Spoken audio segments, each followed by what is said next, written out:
M. ಗೋಪಾಲಕೃಷ್ಣನ ಅಡಿಗರು ಬರೆದಿರುವ ಗುರಿ ಪದ್ಯದ ಸಾರಾಂಶ. ಗುರಿ ಇಲ್ಲದ ಜೀವನವು ಚುಕ್ಕಾಣಿ ಇಲ್ಲದ ಹಡಗಿನಂತೆ.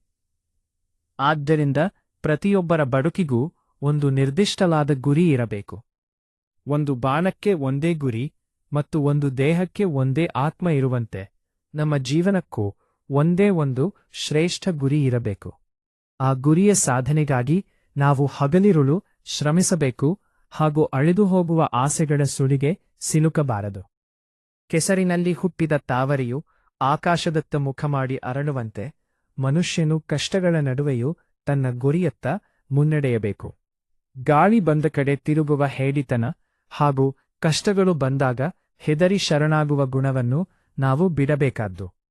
ಎಷ್ಟೇ ಕಷ್ಟ ಬಂದರೂ ಅಂಜದೆ ಪೌರುಷದಿಂದ ಜೀವನದ ಕೊನೆಯವರೆಗೂ ನಾವು ನಮ್ಮ ಗುರಿಯತ್ತ ಸಾಗಬೇಕು. ಮನುಷ್ಯನು ತನ್ನ ಸ್ವಾರ್ಥವನ್ನು ಬಿಟ್ಟು ಪರರ ಹಿತಕ್ಕಾಗಿ ಹಾಗೂ ಸಮಾಜದ ಏಳಿಗೆಗಾಗಿ ಬದುಕಬೇಕು.